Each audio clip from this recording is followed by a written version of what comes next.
আজকের দিনটা আমার খুব একটা স্মরণীয় দিন। যদিও স্মরণীয়, তারপরেও খুব কষ্টের মধ্যে এই দিনটা এলে খুব কষ্টও লাগে। তো কষ্টের মধ্যেও মানে সুখ রাহে আল্লাহ। আল্লাহর কাছে লাখ, লাখ শুকরিয়া। আলহামদুলিল্লাহ খুব ভালো আছি। তো একটা সময় গেছে এই সময়টা এই দিনটা আমার কাছে খুব কষ্টের ছিল। তো আল্লাহ দিলে খুব ভালো আছি, খুব সুখে আছি। সেই দিনটার কথা আসলে কোনো সময় ভুলা যায় না। আর মনে হয় না ভুলতে পারুম কোনো সময়। তা এই দিনটা আইলে যেমন কষ্ট লাগে তো মনের মধ্যে একটুখানি আনন্দও লাগে। তো শোকটা কি আর এই শোকটা আপনাগরে পরে শেয়ার করুম। তো এই শোক দিবস আর আনন্দ ২ টা মিলাই এই আজকের দিনটা। তো আজকের দিনটা এই আস চিন্তা করলাম যে সবার লগে একটুখানি ভালোভাবেই কাটাই। তো এদিক দিয়ে মাংসটা বহাই দিছি। তো একটু রান্নাবান্না হালকা একটু রান্নাবান্না করি। এই দিনটা আইলে রান্নাবান্না করি বা একটু খাওয়া-দাওয়া করি, ভালো-মন্দ খাওয়া-দাওয়া করি। তো এই একটা দিন যেই দিনটায় আমি খুব অসহায় ছিলাম, যে আজ থেকে কত বছর আগে, যে অসহায়ের মধ্যে এমন অসহায় যে আমি মানে মুখ ফিটটা কিছু কওয়ার মতো সেদিন হয়তো শক্তি ছিল না। কিন্তু অনেক ওই যে আল্লাহ পাক যা করেন আসলে খুব মানুষ একটা যেকোনো কিছুর ক্ষেত্রেই যে ভালো লেগেই করে। কারণ আল্লাহ পাকের উপরে কোনো কথা নাই। আল্লাহ যা করে মানুষের ক্ষতি করলেও মনে করি যে এটা ভালো লেগেই করে।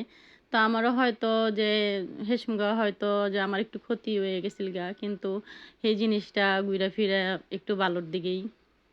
আলহামদুলিল্লাহ বারবার আলহামদুলিল্লাহ কইতাছি। কারণ আল্লাহ পাক এই জায়গায় আজকে দাঁড়াইছি যে কি কমু কথা গুছায় হয়তো কইতে পারতাছি না। কিন্তু মনের ভিতরে একটা আনন্দও কাজ করতাছে। আবার যে সময় সেই স্মৃতিতে আগের স্মৃতিতে ফিরা যাই, সেই স্মৃতিটা মনে কইরা হয়তো একটুখানি কষ্টও লাগতাছে যে আসলেও যদি এই সময়টা যদি সেই সময়টা থাকতো হয়তো এমন হইতো না।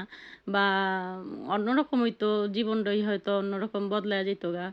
তো এই রান্না-বান্না করার মধ্যে হয়তো একটুখানি আনন্দ পাই, একটুখানি শান্তি পাই যে যাক একটুখানি বাচ্চা গরুক বা ঘরের সবাইরও একটুখানি আনন্দ, একটুখানি খাওয়া-দাওয়া করাইতে একটুখানি পছন্দ করি।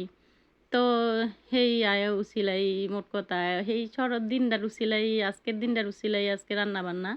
তো পাতলা ঝোল রানলাম, আর একটু পোলাও রানলাম। আর বেশি কিছু করি নাই। কারণ বেশি কিছু করার মন মানসিকতাও আছিল না। মানে সবসময় তো আর মানুষের সব সুখের সময়ও কিন্তু দুঃখের কথাটা মনে হয়। আর আমি কোনো সময় অতীত ভুইল্লা যাইতাম চাই না। কারণ অতীতটা আমারে শিখায় যে আমি কোন পর্যায়ে আইছি আর আগে কি আছিলাম। এই অতীতটা ধইরাই কিন্তু আজকের আমি।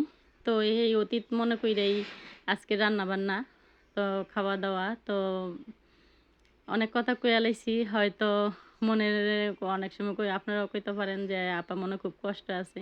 তা আসলে কিন্তু কষ্ট না। মানুষের কিছু স্মৃতি থাকে না? সেই স্মৃতিগুলাই মনে পইড়া আজকে এই কথাগুলা কওয়া। তো এই রান্নাবান্না কি করলাম? পাতলা ঝোল আর একটু পোলাও রান্না করলাম। আর আমার কথাগুলা হইন্যা কেউ আবার আফসোস কইরেন না যে আপা কষ্ট আছি। তা আলহামদুলিল্লাহ আল্লাহর দরবারে লাখ, লাখ শুকরিয়া খুব ভালো আছি। হয়তো একটা সময় খারাপ ছিলাম। হয়তো আল্লাহ পাক খুব ভালো পর্যায়ে আনছে। তো এই তো রান্নাবান্না কথা কইতে, কইতে রান্নাবান্নাও শেষ। তো আপনারা সবাই ভালো থাকবেন আর আমার জন্য দোয়া করবেন। যাতে সেই দিনের সেই স্মৃতিটা মনে রাইখা সামনের পথগুলা খুব ভালোভাবে চলতে পারি। আর সবাই আমার জন্য দোয়া করবেন।